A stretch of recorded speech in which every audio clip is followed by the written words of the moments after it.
share and subscribe. Engineer Mufti Atif. کہ ایک طرف کفر کی زندگی ہے، اس کے مقابلے میں ایمانی قرآنی زندگی ہے، لیکن ایمانی قرآنی زندگی میں جو ہم نے پیوند کاری کر رکھی ہے، بخیے لگا رکھے ہیں، بیچ میں کفر کی طرف مائل ہو جاتے ہیں، گناہ کرتے ہیں، چیزوں کو چھوڑ دیتے ہیں، یہ مطلوب نہیں۔ 100% ایمانی قرآنی زندگی اختیار کرو، 100%۔ تو اس کو اللہ تعالیٰ بہت زیادہ پسند کرتے ہیں، اور ایک وقت آتا ہے کہ اللہ تعالیٰ اس کو درجہ احسان عطا کر دیتے ہیں، اللہ تعالیٰ اس شخص کو نفس مطمئنہ عطا کر دیتے ہیں، یہ چلتا ہے، محنت کرتا ہے، اللہ تعالیٰ اس کو مقبول بندوں میں شمار کرتے ہیں۔ اہل الفرض وہ ہیں جو فرض نمازوں میں کوتاہی نہیں کرتے، اور یہ اہل احسان اور اہل الفضل وہ ہیں جو چاشت، اوابین، اشراق اور تہجد بھی پڑھ لیتے ہیں۔ اہل فرض وہ ہیں جو زکوٰۃ ہی بمشکل دے دیتے ہیں، یہ وہ ہیں جو روز ہی صدقہ کر لیتے ہیں، ان کے لیے سب آسان ہو جاتا ہے، تو گرمیوں کے روزے، راتوں کی تہجدیں، مال کو اللہ کے راستے میں خرچ کرنا، نوافل کی پابندی کرنا، اور سب سے بڑھ کر کفر کے طریقوں سے نفرت کرنا، اور اس ٹریک پر استقامت کے ساتھ چلتے چلے جانا، برس گزر جاتے ہیں۔ یہ احسانی اور احسانی لائف سٹائل اس کو کہہ لیں، ایمانی اور قرآنی اور احسانی لائف سٹائل، اس پر پھر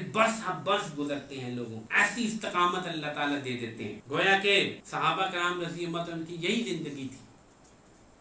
اللہ تعالیٰ نے خود فرمایا رضی اللہ عنہم ورضوا عنہ، اللہ ان سے راضی ہو گئے تھے، وہ چلتے چلے جاتے تھے،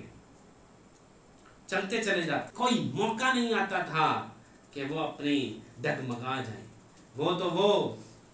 ان کے بچے بھی اسی انداز میں ان کو دیکھ کر اپنے بچوں کو کیسے ان کی ٹریننگ ہو چکی۔ حضرت عمر رضی اللہ عنہ گشت کر رہے تھے، اور وہ مشہور واقعہ ہے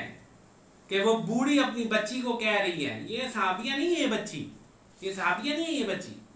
کہہ رہی ہے دودھ میں پانی ملا دے، وہ کہتی ہے امیر المومنین نے منع کیا ہے، وہ کہتی ہے امیر المومنین کون سا دیکھتا ہے، وہ کہتی ہے کہ امیر المومنین کا اللہ دیکھ رہا۔ کیا استقامت تھی، دیکھیں بچوں کے اندر سرایت کر چکی ہے۔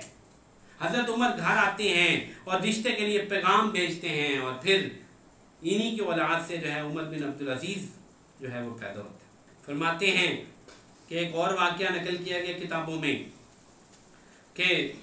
ایک قصاب تھا جس کا اپنے ہمسائے کی باندی کے ساتھ معاملہ تعلق بن گیا، اس وقت باندیاں بھی ہوتی تھی، اور وہ یہ چاہتا تھا کہ اس طرح مجھے موقع مل جائے اور میں اپنا مقصد اس کے سامنے ظاہر کروں۔ ایک دن اسے موقع مل گیا، اس نے اس کو کہا کہ مجھے تجھ سے بڑی محبت ہے، میں تیرے بغیر رہ نہیں سکتا، میں تجھ سے ملنا چاہتا ہوں، میں تجھ سے بہت محبت کرتا ہوں۔ اس باندی نے یہ جواب دیا، یہ باندی کا واقعہ اس لیے نقل کر رہا ہوں کہ یہ بیٹی بھی نہیں، باندی جو ان کے گھروں کی خادمائیں، اس باندی نے کہا کہ ٹھیک ہے تم مجھ سے بہت محبت کرتے ہو، میں بھی تمہیں پسند کرتی ہوں، لیکن مسئلہ یہ ہے کہ میں اللہ سے ڈرتی ہوں، اس لیے میں گناہ نہیں کر سکتی، میں نے اللہ کے سامنے جانا ہے، یہ وہ برس کی ریاضت کا نتیجہ تھا احسانی زندگی کا، کہ اولادیں، باندیاں، غلام، خادم جو قریب آتا تھا وہ خود بخود اس کے اندر یہ زندگی سٹائل، یہ لائف سٹائل گھستا چلا جاتا، تقوی، خشیت، سنت پر مستقل عمل، گناہوں سے پرہیز، اور سب سے بڑھ کر یہود و نصارہ کے طریقوں کو سخت ترین ناپسند کرتے تھے، برداشت ہی نہیں کر سکتے تھے۔